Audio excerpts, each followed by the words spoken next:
तुर्की में एक रूसी सयाह ने होटल में कई दिन के क़याम के बाद पैसे ख़त्म हो जाने पर होटल छोड़ा तो बाहर ज़ोरों की बारिश हो रही थी। रूसी ने होटल वालों से बहुत कहा कि मेहरबानी कीजिए, मुझे एक अज़ाफ़ी रात अपने यहाँ बसर करने दीजिए, मगर होटल वालों ने इसे शिद्दत के साथ इनकार कर दिया। इस बरसती बारिश में रूसी किसी ठिकाने की तलाश में चला तो इसे एक घर के सामने शेड सा बना दिखाई दिया। रूसी ने इस घर का दरवाज़ा खटखटाया।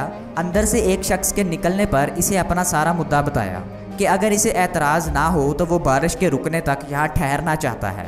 जैसे ही बारिश रुकेगी वो चला जाएगा। इस वक्त रूसी की हैरत की इंतहा न रही जब घर वालों ने इसे घर का दरवाज़ा खोलकर अंदर आने को कहा। एक कमरे को इसके लिए मखसूस करते हुए वो गुजारिश की कि वो इसे मेज़बानी का शरफ़ बख्शें, रात भर इसके घर में मेहमान की हैसियत से रुके और कल बारिश रुक जाने पर चला जाए। रूसी ने कहा, मगर मेरे पास तो आपको देने के लिए एक पैसा भी नहीं। घर वालों ने कहा, मुझे आपकी मेज़बानी का आपसे कोई पैसा नहीं लेना।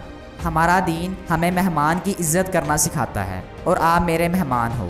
रूसी ने पूछा, आपका दीन क्या है? मेज़बान ने कहा, इस्लाम। मेहमान ने पूछा, और ये इस्लाम क्या होता है? मेज़बान ने इस्लाम की तशरीह और फ़लसफ़ा बताया तो रूसी हुस्न इखलाक, मेज़बानी और तकरीम से मुतासिर होकर इस्लाम कबूल कर बैठा। अरबी की एक मिसाल है, जो इखलाक और अदब का सरमाया रखता है वो दिलों को हमेशा के लिए ख़रीद लेता है।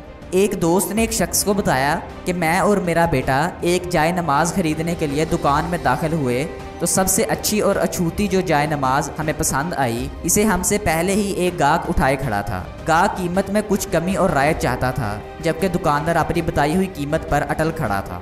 सौदा ना हो सकने पर जब पहला गाहक चला गया तो हमने कहा, पसंद तो हमें भी यही जाए नमाज है, मगर आप रायत ही नहीं कर रहे। दुकानदार ने कहा, बिल्कुल रायत करूँगा और जो कीमत आपको अच्छी लगेगी इस पर आपको ये जाए नमाज दूँगा। इस गाहक ने हैरत से पूछा, मगर क्यों? अभी तो आप इस गाहक को ज़रा बराबर रायत पर राज़ी नहीं हो रहे थे, अब ऐसा क्या? दुकानदार ने कहा, जब आप दुकान में दाखिल हुए थे तो आपने मुझे सलाम किया था। सलाम तो आपके बेटे ने भी किया था, बल्कि इसने तो हाथ भी मिलाया था। आप लोगों का ये इखलाक मुझे आपको हर किस्म की रायत करने पर मजबूर कर रहा है। आपके अदाब और इखलाक की वजह से आपसे रायत और आपके साथ मेरा अच्छा इखलाक आपका हक है। याद रखने वाली बात यह है कि लोगों के मर्तबे इनके इखलाक की वजह से बुलंद हुआ करते हैं, बल्कि लोगों को तो यूँ भी कहते हैं कि इखलाक भी रिज़्क़ की तरह मिली हुई दौलत होती है, और इस इखलाक में कोई गनी होता है तो कोई बेहाल फ़कीर। जो इखलाक की मलकियत रखता है लोग इससे राज़ी होते हैं, इसका रिज़्क़ बढ़ जाता है। आप सल्लल्लाहु अलैहि वसल्लम का इरशाद मुबारक है कि मोमिन के इखलाक से ज़्यादा कोई भी वज़नी चीज़ क़यामत वाले दिन मीज़ान पर नहीं होगी। अपना और अपने प्यारों का बहुत सारा ख्याल रखिएगा। वीडियो अच्छी लगी तो लाइक और शेयर करना मत भूलिएगा।